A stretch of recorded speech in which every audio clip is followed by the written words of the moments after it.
ಎಲ್ಲ ರೈತ ಮುಖಂಡರು ಕೂಡ ಬಾಕಿ ಕಬ್ಬಿನ ಬೆಲೆಯ ಏನು ಅದು ಕಾರ್ಖಾನೆಗಳಿಂದ ಬರಬೇಕಾಗಿತ್ತು, ಅದು ವಿಳಂಬ ಆಗಿರೋದಕ್ಕೆ ಇವತ್ತಿನ ದಿನ ತಾವೆಲ್ಲರೂ ಕೂಡ ಇಲ್ಲಿ ಹೋರಾಟಕ್ಕೆ ಇಳಿದಿದ್ದೀರಿ. ಈಗಾಗಲೇ ಡಿ ಸಿ ಅವರು ಕೂಡ ಬೆಳಗ್ಗೆಯಿಂದ ತಮ್ಮ ಈ ಹೋರಾಟದ ಕುರಿತು ಮಾಹಿತಿಯನ್ನು ಪಡೆದಿದ್ದಾರೆ. ಜೊತೆಗೆ ಕೇನ್ ಕಮಿಷನರ್ ಅವರಿಂದ ಡಿ ಸಿ ಅವ್ರಿಗೂ ಕೂಡ ನಾವು ನಮ್ಮ ಹಿರಿಯರು ಹೇಳಿದಂಗೆ RRC ರಿಕವರಿ ಒಳಗೆ ಅದನ್ನು ರಿಕವರಿ ಮಾಡಿರಿ ಅಂತಕ್ಕಂಥದ್ದನ್ನು ಡಿ ಸಿ ಅವ್ರಿಗೂ ಕೂಡ ಅವರು ಬರೆದಿದ್ರು. ಡಿ ಸಿ ಅವ್ರಿಗೆ ಈಗ ಮಧ್ಯಾಹ್ನ ನನಗೆ ಲೆಟ್ರನ್ನು ಕೂಡ ಮಾಡಿದ್ದಾರೆ. ಅದನ್ನು ನೀವು ರೆವಿನ್ಯೂ ಕಂದಾಯ ವಸೂಲಿ ಅಂಥೇಳಿ ಬಾಕಿ ಅಂಥೇಳಿ ಅದನ್ನು ವಸೂಲಿ ಮಾಡಿರಿ ಅಂತಕ್ಕಂಥದ್ದನ್ನು ಮಾಡಿದ್ದಾರೆ. ನಾನು ಈಗಾಗಲೇ ನೋಟಿಸ್ಗೂ ಕೂಡ ಸೈನ್ ಮಾಡಿದ್ದೀನಿ. 37 ನಿಯಮ 112ರಲ್ಲಿ ನೋಟಿಸ್ 37 ಅಂತಕ್ಕಂಥದ್ದನ್ನು ನಾವು ಯಾವಾಗಲೂ ಯಾರು ಇದನ್ನು ಬಾಕಿ ಇರ್ತಕ್ಕಂಥದ್ದನ್ನು ರೆವೆನ್ಯೂ ರಿಕವರಿಯಲ್ಲಿ ಮಾಡೋಕ್ಕಾಗೋದಿಲ್ಲಲ್ಲ, ಅವರಿಗೆ ಒಂದು 37 ಅಂತಕ್ಕಂಥ ಒಂದು ನೋಟಿಸನ್ನು ಮುನ್ಸೂಚನೆಯಾಗಿ ನಾವು ಕೊಡಬೇಕಾಗ್ತೈತಿ. ಅದನ್ನು ಈಗ ಸೈನ್ ಮಾಡಿ ನಾನು ತೊಗೊಂಬಂದಿದ್ದೀನಿ, ಅದನ್ನು ಜಾರಿ ಮಾಡಿಸ್ತೀನಿ. ಅದರ ಜೊತೆಗೆ ಡಿ ಸಿ ಅವರು ಕೂಡ ನಿರಂತರವಾಗಿ ಎಲ್ಲ ಕಾರ್ಖಾನೆಗಳ ಇವ್ರ ಜೊತೆಗೆ ಮುಖ್ಯಸ್ಥರ ಜೊತೆಗೆ ಸಂಪರ್ಕದಲ್ಲಿದ್ದಾರೆ. ಅದನ್ನು ಕೂಡಲೇ ಇಲ್ಲಿರ್ತಕ್ಕಂತಹ ಈ ತೀವ್ರತೆಯನ್ನು ಅವರ ಗಮನಕ್ಕೆ ನಾವು ಕೂಡ ತಂದಿದ್ದೀವಿ. ಮಾನ್ಯ ಜಿಲ್ಲಾಧಿಕಾರಿಗಳು ಯಾವ ರೀತಿಯಾಗಿ ನಿರ್ದೇಶನ ನಮಗೆ ನೀಡ್ತಾರೆ ಆ ರೀತಿಯಾಗಿ ನಾವು ಕ್ರಮವನ್ನು ಕೈಗೊಳ್ತೀವಿ. ಯಾವ್ಯಾವ ಫ್ಯಾಕ್ಟ್ರಿ ಅವ್ರದ್ದು ಎಷ್ಟು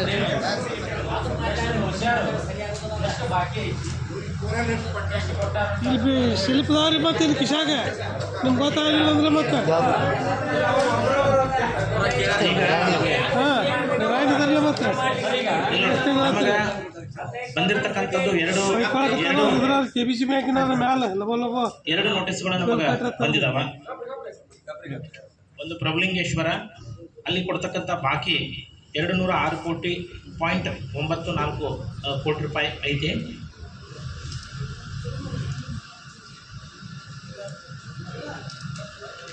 ಇನ್ನೊಂದು ಜಮಖಂಡಿ ಶುಗರ್ಸ್ 109.7 ಕೋಟಿ ಬಾಕಿ ಐತಿ. ಇದನ್ನು ಕೇನ್ ಕಮಿಷನರ್ ಅವರೇ ಆದೇಶವನ್ನು ಮಾಡಿ ಡಿ ಸಿ ಅವ್ರಿಗೆ ಬರೆದಿದ್ದರು. ಡಿ ಸಿ ಅವರಿಂದ ನನಗೆ ಅದನ್ನು ರಿಕವರಿ ಮಾಡಂತೇಳಿ ನೋಟಿಸ್ ಬಂದೈತಿ. ನಾನು ನೋಟಿಸ್ ಕೂಡ ಸೈನ್ ಮಾಡಿದ್ದೇನೆ ಅದನ್ನು ಆಲ್ರೆಡಿ. ಅದನ್ನು ಕೂಡ ಜಾರಿ ಮಾಡ್ತೀವಿ. ಈಗ ಬಂದೈತಿ ಜಸ್ಟ್ ಡಿ ಸಿ ಅವರಿಂದ ಆದೇಶ ಈಗ ಬಂತು. ಈ ಎರಡು ಕಾರ್ಖಾನೆಗಳ ಬಗ್ಗೆ ನೋಡಿ ಆದೇಶ ಮಾಡುವ ಪವರ್ ಐತಂದ್ರೆ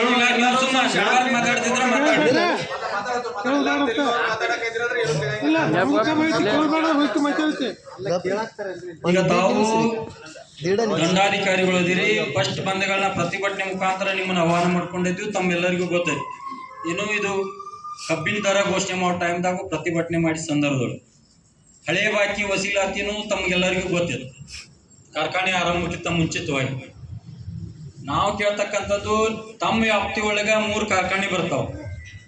SC ಮೇಡಮ್ ಅವರು ಇರ್ಲಿ ಕಡೆ ದಂಡಾಧಿಕಾರಿಗಳು ತಮ್ಮ ವ್ಯಾಪ್ತಿ ಒಳಗೆ ಜಮಖಂಡಿ ಸುಗರ್ಸ, ಸಾಯಿಪ್ರಿಯಾ ಸುಗರ್ಸು ಮತ್ತು ಪ್ರಭುಲಿಂಗೇಶ್ವರ ಸುಗರ್ಸ್ 3 ಕಾರ್ಖಾನೆಯು ಎಷ್ಟು ಬಾಕಿ ಇದಾವು, ಎಷ್ಟು ದಿನದಿಂದ ಅದಾವ. ನಮ್ಮ ವಾದ ಏನಂತ ಹೇಳಿತಂದ್ರೆ, ಇವ್ರು ತಮ್ಮ ಕಬ್ಬು ಶಾರ್ಟೇಜ್ ಬರ್ತೈತೆ ಅನ್ನೋ ಕಾರಣಕ್ಕಾಗಿ ಮಾರ್ಚ್ ತಿಂಗಳದು ಬಿಲ್ ಕೊಟ್ಟಾರೆ ಚುನಾಪನ. ಮುಂದೆ ಡಿಸೆಂಬರ್ ಒಳಗಿನ ಬಿಲ್ ಕೊಟ್ಟಿಲ್ಲ, ಇವ್ರು ಜನವರಿ ಒಳಗೆ ಕೊಟ್ಟಿಲ್ಲ, ಫೆಬ್ರವರಿ ಕಬ್ಬು ಶಾರ್ಟೇಜ್ ಐತೆ ಅನ್ನುವಂಥ ಕಾರಣ ಇಟ್ಟುಕೊಂಡ ತಮಗೆ ಎಲ್ಲಿ ಗ್ಯಾಸ್ ಕಮ್ಮಿ ಇದಾವಲ್ಲ ಅಲ್ಲಿ ಅಡ್ವಾನ್ಸ್ ಟೇಬಲ್ ಕ್ಯಾಸ್ ಅಂತೇಳಿ ಕೊಟ್ಟು ಕಬ್ಬು ತಾವು ತಗೊಂಡು ಕಾರ್ಖಾನೆ ಬಂದ್ ಮಾಡಿರಿ. ಬಿಲ್ ಕೊಡ್ತಕ್ಕಂಥದ್ದು ತಾವು ಹೇಳ್ತೀರಿ, ಎಲ್ಲರೂ ಹೇಳ್ತೀರಿ 15 ದಿನದೊಳಗೆ ನಮ್ಗೆ ಬಿಲ್ ಕೊಡಿಸ್ತೀವಿ, ಕಾನೂನು ಐತೆ ಅಂತ ಹೇಳ್ತೀರಿ. 2 ತಿಂಗಳಾಯ್ತು, 3 ತಿಂಗಳಾಯ್ತು. ಈ ಮೊದಲು SC ಅವರಾಗ್ಲಿ ನೀವಾದರೂ ಚಿಕ್ಕಲ್ಕಿ ಕ್ರಾಸ್ ಪ್ರತಿಭಟನೆ ಒಳಗೆ ಬಂದಾಗ ಆದ್ರೂ ನಿಮ್ಮ ಗಮನಕ್ಕೆ ತಂದೀವಿ ನಾವು. ದಂಡಾಧಿಕಾರಿಗಳು ಅಥವಾ SC ಅವರಿಗೆ ಗಮನಕ್ಕೆ ಇಲ್ಲ ಅಂತೇಳಿ ಅನ್ನುವಂಥದ್ದೇನಿವಿ. ಪೊಲೀಸ್ ಡಿಪಾರ್ಟ್ಮೆಂಟ್ದವ್ರಿಗೂ ನಾವು ಹೇಳ್ಕೊತಾ ಇದ್ದೇವೆ, ತ್ರಾಸ ಐತಿ, ಕಬ್ಬಿನ ಬಿಲ್ ಕೊಡ್ಸರಿ ಅಂತ ಹೇಳಿ. ನಮ್ಮ ಏನು ಕೆಲಸದಾಗ ಮನೆ ಸಾಕಷ್ಟು ಅದಾವ. ಪ್ರತಿ ಸರಿ ನಾವು ಹೋರಾಟ ಮಾಡಿನ ದರ ಘೋಷಣೆ ಮಾಡ್ಕೊಳ್ಳೋದು. ಒಂದು ಬಾಕಿ ವಸೂಲಾತಿಗೂ ನಾವು ಹೋರಾಟ ಮಾಡೋದಂತಂದ್ರ ತಾಲೂಕು ಆಡಳಿತ, ಜಿಲ್ಲಾ ಆಡಳಿತ, ಪೊಲೀಸ್ ಡಿಪಾರ್ಟ್ಮೆಂಟ್ ಇವೆ ಹಾಕ್ಬೇಕು ಸರ್. ಒಂದು ನೀವು ಏನ್ ಮಾಡ್ತಿರೋ ಗೊತ್ತಿಲ್ಲ. ಈಗ ಒಂದೇನು ಹೇಳ್ರಿ, ಜಮಖಂಡಿ ಸುಗರ್ಸ್ ಒಂದು ಬಾಕಿ ಉಳಿದೈತೆ ಅಂತೇಳಿ, ಪ್ರಭುಲಿಂಗೇಶ್ವರ ಸುಗರ್ಸ್ ಬಾಕಿ ಉಳಿದೈತೆ ಅಂತ ಹೇಳ್ರಿ, ಸಾಯಿಪ್ರಿಯಾ ಸುಗರ್ಸ್ ಎಷ್ಟು ಹೇಳ್ತೈತೆ ಅಂತದ್ದು ಸ್ಪಷ್ಟವಾಗಿ ಹೇಳ್ರಿ. 93 ಕೋಟಿ. ನೀವು ಅವ್ರಿಗೆ ಯಾವಾಗ ಕೇಳಿದ್ರಿ ಯಾವಾಗಿಲ್ಲ ಅಂತಕ್ಕಂಥದ್ದು ಹೇಳ್ರಿ. ನಿಮ್ಗೆ ಅವರು ಡೀಟೇಲ್ಸ್ ಮಾಹಿತಿ ಕೊಟ್ಟಾರೋ ಇಲ್ಲ ಅಂತಕ್ಕಂಥದ್ದು ಹೇಳ್ರಿ. ಯಾಕಂದ್ರ ನಾವು ಕೇಳಿದಾಗ ನೀವು ದಂಡಾಧಿಕಾರಿಗಳು ಅವ್ರಿಗೆ ಕೇಳತ್ತೀರೋ ಅಥವಾ ಅದಕ್ಕಿಂತ ಮುಂಚಿತವಾಗಿ ನೀವು ಕೇಳ್ಕೊತಾ ಇದೀರೋ ಅಂತಕ್ಕಂಥದ್ದು ಸ್ಪಷ್ಟವಾಗಿ ಸಭೆಗೆ ಹೇಳ್ರಿ. ಈಗಾಗಲೇ ನಾವು ಕಳೆದ ಒಂದು ವಾರದಿಂದ ನಾವು ಮಾಹಿತಿಯನ್ನು ಕಲೆ ಹಾಕತ್ತೇವೆ. ಅವರಿಂದ ನೇರವಾಗಿ ನಾವು ಮಾಹಿತಿಯನ್ನು ಅವರ ಏನು ಡೈರೆಕ್ಟರ್ ಇರ್ತಾರ ಅವ್ರ ಕಡೆಯಿಂದ ಮಾಹಿತಿ ತೊಗೊಂಡಿದ್ದೇವೆ. ನಾವು 3 ಕಾರ್ಖಾನೆಗಳಿಂದ ಮಾಹಿತಿಯನ್ನು ತೆಗೆದುಕೊಂಡಿದ್ದೇವೆ. ಇದರಲ್ಲಿ ರಿಕವರಿ ಅಂತ ಬಂದಿರತಕ್ಕಂಥದ್ದು 2 ಕಾರ್ಖಾನೆಗಳು. ಆ 2 ಕಾರ್ಖಾನೆಗಳ ಬಗ್ಗೆನೂ ನಾವು ಈಗ ಹೇಳಿದಂತೆ ನೋಟಿಸನ್ನು ಜಾರಿ ಮಾಡಲಾಗಿದೆ. ಮುಂದಿನ ಪ್ರಕ್ರಿಯೆಯನ್ನು ಮಾನ್ಯ DC ಅವರ ನಿರ್ದೇಶನದ ಮೇರೆಗೆ ನಾವು ಏನು ರಿಕವರಿ ಮಾಡಬೇಕಾಗತ್ತೆ ಅದನ್ನು ಮುಂದುವರಿಸ್ತೇವೆ. 93.26 ಕೋಟಿ ರೂಪಾಯಿ, 87%. ಅದು ನೋಟಿಸ್ ಜಾರಿ ಮಾಡೋದಂದ್ರೆ ಡಿ ಸಿ ಅವರು ನನಗೆ ಬಂದಿರತಕ್ಕಂಥದ್ದು 2 ಇಲ್ಲೇ. ಅದು ಯಾವ ರೀತಿಯಾಗಿ ಗಣನೆ ತೊಗೊಂಡವರು ಏನು ಮಾಡಿದವರು ನನಗೆ ಐಡಿಯಾ ಇಲ್ಲ. ಯಾಕಂದರೆ ಇವರು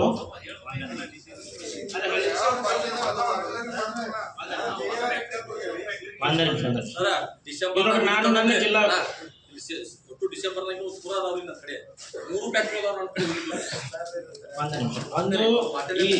ಈಗ ರಿಕವರಿಗೆ ಬಂದಿರತಕ್ಕಂಥ ನೋಟಿಸ್ಗಳು ಅಂದರೆ ನನ್ನ ತಾಲೂಕಿನಲ್ಲಿ ಜಮಖಂಡಿ ಶುಗರ್ಸ್ ಒಂದು, ಆಮೇಲೆ ಪ್ರಭುಲಿಂಗೇಶ್ವರ ಶುಗರ್ಸು, ಜೊತೆಗೆ ಇನ್ನೆರಡು ತಾಲೂಕಿಂದು ಜಮ್ ಶುಗರ್ಸು, ಅದು 105 ಕೋಟಿ ಐತಿ ನೋಡ್ರಿ. ಯಾಕೆ ಬಂದಿಲ್ಲ ಅಂತಂದ್ರೆ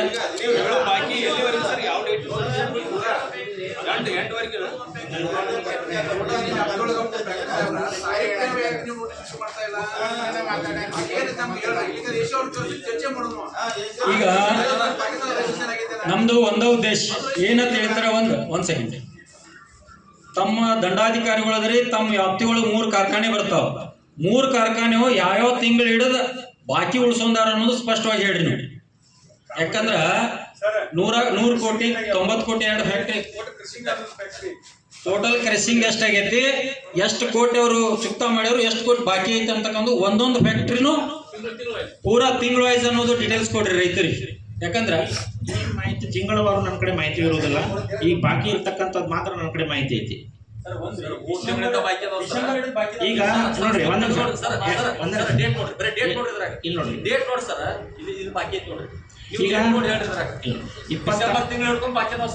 ಈ ಮಾಹಿತಿ ಈಗೇನು ಕೊಡತ್ತೀವಿ, ಈ ಮಾಹಿತಿ 26/3/2026 ಇದ್ದಂತೆ ಅದು ಎಂಟುವರೆಗೂ ಕೂಡ ಇಷ್ಟು ಟೋಟಲ್ ಬಾಕಿ ಐತೆ ಅಂತ ಹೇಳಿ ಮಾಹಿತಿ ಐತೆ ನಮ್ಮ ಕಡೆ.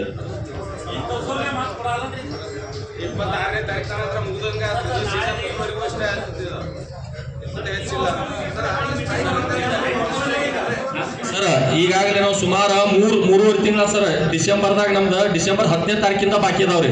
ಜಮಖಂಡಿ ಶುಗರ್ಸ್ ಸ್ಲಿಪ್ ತಂದ್ರಿ, ಯಾರು ನೋಡೋರು ನೋಡ್ಬೋದು. ಡಿಸೆಂಬರ್ 10 ಹಿಡ್ಕೊಂಡ ನನ್ನ ಕಬ್ಬು ಹೋಗಿತ್ರಿ, ಒಂದು ರೂಪಾಯಿ ಬಂದಿಲ್ಲ. ಮತ್ತೆ ಮೇಲಾಗಿ ನಾನು ವೈಯಕ್ತಿಕವಾಗಿ ಅರ್ಜಿ ಸಂಬಂಧ ನಾವು 1 ತಿಂಗಳಿಂದ ಅರ್ಜಿ ಕೊಟ್ಟು ಬಂದ. ಅದು ನನ್ನ ಪ್ರಾಪಂಚಿಕ ಅರ್ಜಿ ಐತೆ. ಯಾಕಂದ್ರೆ ಸುಮಾರು 20 ವರ್ಷದಿಂದ ಕಬ್ಬು ಕಳಿಸಿನಿ. ನಾ ಯಾವಾಗೂ ರೊಕ್ಕ ಕೇಳಿದ್ದಿಲ್ಲ ಅಲ್ಲಿ. ನನ್ನ ಪ್ರಾಪಂಚಿಕ ಅರ್ಜಿ ಐತೆ ಅಂತೇಳಿ ಅರ್ಜಿ ಕೊಟ್ಟಿದ್ರು ಕೊಟ್ಟು ಬಂದ್ರು, ಅದಕ್ಕೂ ನನಗೇನು ರೆಸ್ಪಾನ್ಸ್ ಮಾಡಿಲ್ಲ. ಈಗ ಬೇರೆ 3 ಊರ್ದು ಪೂರಾ ಕ್ಲಿಯರ್ ಆಗಿ ಹೋಗ್ತಾರ ಮಾಹಿತಿ ಐತಿ. ಇದಕ್ಕೆ ತಾವು ರೈತರು ಸ್ವಲ್ಪ ಬಹಳ ಲಕ್ಷ ಕೊಟ್ಟು ಕೇಳ್ರಿ. ಬೇರೆ 3 ಊರು ಹೆಂಗ್ ಕ್ಲಿಯರ್ ಆಗೋದು ನನಗೆ ಉತ್ತರ ಬೇಕಾಗೈತಿ. ಈಗ ಅವರು ಜನವರಿ ಫೆಬ್ರವರಿ ಹೋಗೋರು ಬಿಲ್ ಕ್ಲಿಯರ್ ಆಗ್ಯವ್ರಿ. ನನ್ನ ಹೆಸರಲ್ಲಿ ಇದ್ದಂತ ಬಿಲ್ ಇಲ್ಲೇ ತೊಗೊಂಡು ನನಗೆ 1 ರೂಪಾಯಿ ಜಮಾ ಆಗಿಲ್ಲ. ಇನ್ನ ಸಾಯಿ ಪ್ರಿಯಾ ಫ್ಯಾಕ್ಟ್ರಿ ಕಳಿಸಿನಿ, ಡಿಸೆಂಬರ್ 27ನೇ ತಾರೀಕಿಗೆ ಇನ್ನೂ ತನಕ ಬಂದಿಲ್ರಿ. ಅಲ್ಲಿ 2 ಫ್ಯಾಕ್ಟ್ರಿ ಕಳಿಸಿದ್ದು ನಾ ಬಿಲ್ ತಂದ್ರು. ಮಾನ್ಯ ತಹಸೀಲ್ದಾರ್ ಸಾಹೇಬ್ರನ್ನ ಕೇಳಕ್ ಇಚ್ಛಾ ಪಡ್ತನು. 3 ತಿಂಗಳ 4 ತಿಂಗಳಾಗ್ಯಾವ್ರಿ. ನನಗೀಗ ಒಬ್ಬ SBI ಮ್ಯಾನೇಜರ್ ನಿರಂತರವಾಗಿ ಮುಂಜಾನೆಯಿಂದ 3 ಸರಿ ಫೋನ್ ಹಚ್ಚಾನ್ರಿ. ಇವತ್ತು ನಾ ರೊಕ್ಕ ತುಂಬ್ಲಿಕ್ಕೆ ಅಂದ್ರೆ ನಿನ್ ಖಾತೆ NPA ಮಾಡ್ತೇಳಿ. ಅದು NPA ಅಂದ್ರೆ ನನಗೆ ಏನು ಗೊತ್ತಿಲ್ಲ. ನಂದಲ್ಲಿ ಬೆಲೆ ಸಾಲ ಐತಿ, ನನಗೆ ಕಟಬಾಕಿ ಹಾಕಂತೇಳಿ ನನಗೆ ಮ್ಯಾನೇಜರ್ ದಿನ ಫೋನ್ ಹಚ್ಚಾತನು. ಅದಕ್ಕೆ ದಯವಿಟ್ಟು ಮಾನ್ಯ ತಹಸೀಲ್ದಾರ್ ಸಾಹೇಬ್ರನ್ನ ಏನ್ ಹೇಳ್ತಾರೆ ಅಂದ್ರೆ, ಆ ಮ್ಯಾನೇಜರ್ ಜೋಡಿ ನೀವು ಮಾತಾಡ್ತಾರೆ, ಫ್ಯಾಕ್ಟರ್ ಜೋಡಿ ಮಾತಾಡ್ತಾರೋ ಗೊತ್ತಿಲ್ಲ. ನಾ ಮಾತ್ರ ಈ ಬಿಲ್ ಜಮಾ ಆಗೋ ತನಕ ಈ ತಹಸೀಲ್ದಾರ್ ಆಫೀಸ್ ಗೇಟ್ ಬಿಟ್ಟು ನಾವು ಹೊರಗೆ ಹೋಗಲತ್ತೇಳಿ ನಾ ರೈತರ ನಿಮ್ಮ ಒಟ್ಟರು ಮುಖಾಂತರ ಏನ್ ಹೇಳ್ತಾರಂದ್ರ, ನನ್ನ ಜೀವ ಹೋಗ್ಬೇರೆ ನಾ ಈ ಫ್ಯಾಕ್ಟ್ರಿ ಒಟ್ಟರು ಬಿಲ್ ಜಮಾ ಆಗೋ ತನಕ ಇಲ್ಲಿ ಹೇಳಂಗಿಲ್ಲತ್ತೇಳಿ ನಾ ಹೇಳಕ್ ಬಯಸ್ತೀನಿ.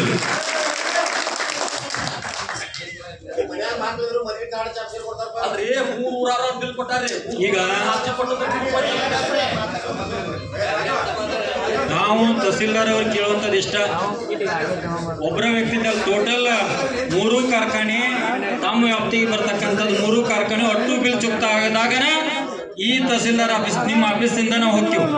ಅಲ್ಲಿವರೆಗೂ ಸುಧಾ ನಾವು ಯಾವುದೇ ಕಾರಣಕ್ಕೂ ಹೋರಾಟ ತಗೊಳ್ಳೋದಿಲ್ಲ, ನಿಮ್ಗೆ ಮನವಿನೂ ಕೊಡಕ್ಕೆ ಬಂದಿಲ್ಲ. ನಮಗ ನಿನ್ನೆ ಸ್ಪಷ್ಟವಾಗಿ ಹೇಳ್ಯಾರು, ನಿನ್ನೆ ನಾವು ಹೇಳಿದೀವಿ ಏನಂತ ಹೇಳಿದ್ರೆ ಮನವಿ ನಾನು ಹೇಳೋದೇನು ಕೇಳ್ತಿರ್ಲ,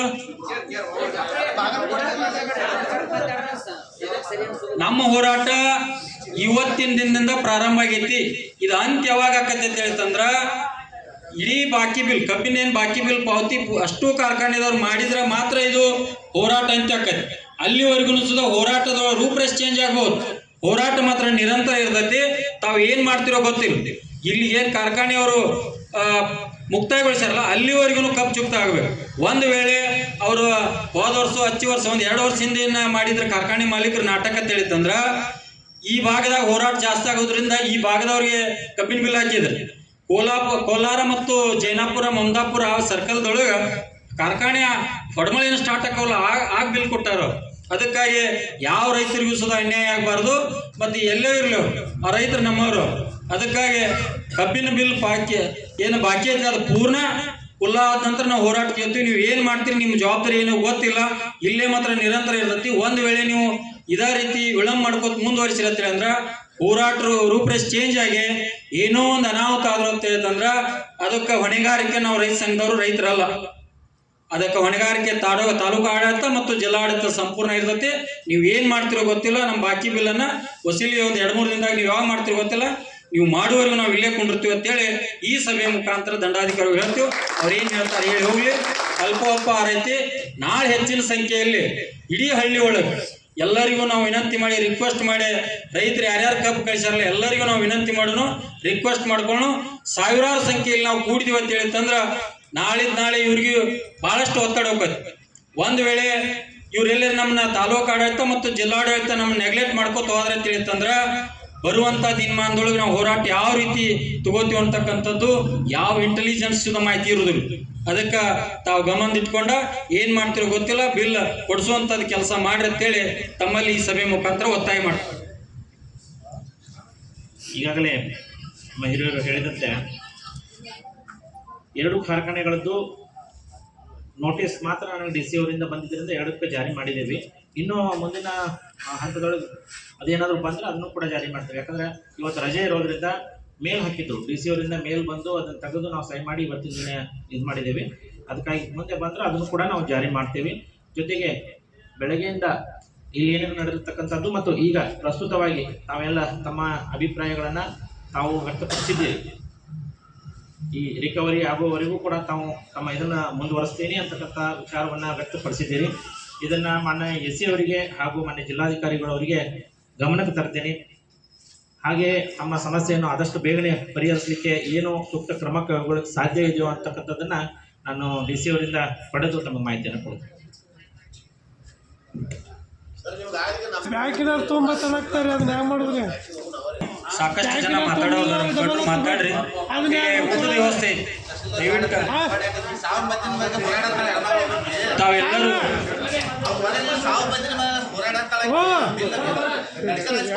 ಕಬ್ಬ ಈ ಬೆಳಗಾವಿ ಬಾಗಲಕೋಟೆ ಬಿಜಾಪುರ ಅಂತೇಳಿ ಇಲ್ಲ, ಇದೇ ಗದಗದವ್ರು ಕೂಡ ಇಲ್ಲಿ ನಿಮ್ಮ ನಿರಾಣಿ ಕಾರ್ಖಾನೆ ಕಳಿಸ್ಯಾರ ಬಂದರೆ ಇಲ್ಲಿ ಗದಗ ಹುಲಿಗಳು ಇಲ್ಲೇ ಅದಾರ. ಅವರು ಸುಮಾರು ಒಂದು 3000 ಎಕರೆ ಕಬ್ಬು ಐತೆ ಅಲ್ಲಿ, ಸುಮಾರು ಅಲ್ಲಿ ಕಳಿಸಿದಾರ. ಅವ್ರಿಗೂ 4 ತಿಂಗಳ ಬಾಕಿ ಕೊಟ್ಟಿಲ್ಲ ನಿರಾಣಿ ಅದು. ಯಾಕಂತಂದ್ರೆ ಇದು ಅಟ್ಟ ಹುಡುಗಾಟಿಗೆ ಇರೋದಿಲ್ಲ, ಇದು ಗಟ್ಟಿತನದಿಂದ ಹೋಗ್ಬೇಕಾಗ್ತೈತಿ. ನಮ್ಮ ನರಪ್ಪ ಅವ್ರು ಹೇಳಿದಂಗ ನಾಳೆ ಕೂಡ ನಾವು ಸಾವಿರಾರು ಸಂಖ್ಯೆ ಒಳಗೆ ರೈತರು ಸೇರಿ ಮತ್ತು ಇದನ್ನ ಸಂಬಂಧಪಟ್ಟಿರ್ತಕ್ಕಂಥ ಎಲ್ಲ DC ಇರ್ಬೋದು ಎಲ್ಲರೂ ಕರಿ ವಸೂಲಿ ಮಾಡ್ತಕ್ಕಂಥ ಚಟುವಟಿಕೆ ಈಗ ಕೂತ್ರಿ ನೋಡ್ರಿ. ಅವ್ರಿಗೆ ರಿಕವರಿ ನೋಟಿಸ ವಸೂಲಾತಿ ಇವೆಲ್ಲ ಪ್ರಾರಂಭ ಆಗ್ತಾವ. ಇದೇನ ಇಲ್ಲಿ ಬಾಗಲ ಹಾಕೊಂಡು ಕೂತಿರಿದ್ರೆ ಹುಡುಗಾಟಿಕೆ ಮಾಡಕ್ಕೆ ಗೊತ್ತಂಗಲ್ಲ. ಇದು ಸೀರಿಯಸ್ ಐತಿ ವಿಷಯ. ನಾವು 100 ಮಂದಿ ಕುಣ್ಲಿ 1000 ಮಂದಿ ಕುಣ್ಲಿ ಒಬ್ಬ ಕುಣ್ಲಿ ಇದು ಚಳವಳಿನ. ಯಾಕಂದ್ರೆ ಇದನ್ನು ಲಕ್ಷಾಂತರ ಜನ ರೈತ ದೇವರುಗಳು ಅದಾರ. ಅವ್ರು ತೆಪ್ಪಿರ ಬರ್ತಾರ, ನಮ್ಗೆ ಗೊತ್ತೈತೆ ಬರ್ತಾರ, ನಾಳೆ ಬರ್ತಾರೋ ತೆಪ್ಪಿರ. ಈಗ ಮುತ್ತಪ್ಪನ ಗುರುಗಳು ರೈಲ್ ಹೋಗ್ತೈತಿ, CM ಇಲ್ಲಿ ಅದಾನ, ಏನು ದೂರ ಇಲ್ಲ. ಬೆಂಗಳೂರಿಗೆ ಹೋಗಿ ಜಗಳ ಆಡ್ಬೇಕನ್ನುವಂಥದ್ದಿಲ್ಲ. ಯಾಕಂದ್ರೆ ಇಲ್ಲೇ ಇರೋರ್ದಾರ ಅವ್ರು ಇರ್ಲೇಬೇಕಿಲ್ಲ 9 ತಾರೀಕು ಅವ್ರ ಭವಿಷ್ಯನ ನಾಶ ಮಾಡಕ್ ನಾವು ಕೂತು ನಮ್ಮ ಬಾಕಿ ಬರ್ದಿರ ಅದಕ್ಕಾಗಿ ಎಲ್ಲ ರೆಡಿ ಆಗಿಂತಿ ನಮ್ಮ ತಾಕತ್ ರೆಡಿ ಐತಿ ತಹಶೀಲ್ದಾರ್ ಸಾಹೇಬ್ರ ಅರ್ಜೆಂಟ್ ಇದ್ಯಾವುದೋ ಸಾಯಿಪ್ರಿಯ ಜಮಖಂಡಿ ಶುಗರ್ಸ್ ಅರ್ಜೆಂಟ್ ಪಾಪ ಅಜ್ಜಿ ಪೇಷಂಟ್ ಅಡ್ಮಿಟ್ ಅದಾಳ್ರಿ ಕಾಲ್ ಆಪರೇಷನ್ ಆಗೈತಿ ಇದನ್ನ ಇವತ್ತಿಂದ ಇವತ್ತ ಸಾವಿ ಬದಲು ತೋರ್ಸವ್ರಿ ಸಾವು ಬದಲು ಹೋರಾಟ ಮಾಡೋದು ಇಷ್ಟೆಲ್ಲ ಕೊಟ್ಟರು ಅವ್ರು ತಾಯ್ಗಂಡ್ರ ಇದನ್ನ ಬಿಲ್ ಹಾಕಿಲ್ಲತ್ತಂದ್ರ ಅದಕ್ಕಾಗಿ ತಕ್ಷಣ ಬಿಲ್ ಹಾಕ್ಸ್ರಿ ನಾವಂತೂ ಗಟ್ಟಿ ಆಗೋದು ನೋಡ್ರಪ್ಪ ಹುಲಿಗೌಡ್ರ ನಾಳೆ ಇನ್ನೊಂದು 1 ಲಕ್ಷ ಮಂದಿ ಸೇರ್ತೀರಿ ಎಲ್ಲರಿಗೆ ಹೇಳ್ಬೇಕ ನಾಳೆ 1 ಲಕ್ಷ ಮಂದಿ ಸೇರಿದ್ವು ಸಾಯಂಕಾಲ ಎಲ್ಲ ಬಿಲ್ ಜಮಾ ಆಗ್ತಾವ ಕಕ್ಕ ಹೌದಲ್ಲ ಮತ್ತ ಕಬ್ಬಿನ ಬಾಕಿ ಇದ್ದವರೆಲ್ಲರೂ ಬರ್ಬೇಕಿಲ್ಲ ಯಾರ್ದೇನು ಬಿಡೇ ಇಲ್ಲ ಕಬ್ಬಿನ ಬಾಕಿ ಯಾರ್ಯಾರು ನಾವು ನೀವು ಯಾರು ಮನ್ಯಾಗ ಕೂತ ನನ್ನ ಬಾಕಿ ಬರ್ತೈತಿ ರೈತ ಸಂಘದವ್ರ ಮತ್ತಾರು ಹೋರಾಟ ಮಾಡತ್ರ ತಿಳ್ಕೊಕ್ ಹೋಗ್ಬೇಡ್ರಿ ನೀವು ಕಡ್ಡಾಯವಾಗಿ ನಾಳೆ Jamkhandi SC office tahsildar office ಇಲ್ಲಿ ಹೆಂಗ್ ಹೋರಾಟ ನಡೆದಿಲ್ಲ ಇದ್ರ ಅಹೋರಾತ್ರಿ ಮುಂದುವರಿತೈತಿ ನೀವೆಲ್ಲರೂ ಬೆಳಿಗ್ಗೆ ಲಕ್ಷಾಂತರ ಸಂಖ್ಯೆ ಒಳಗೆ ಇಲ್ಲಿ ಬರ್ಬೇಕು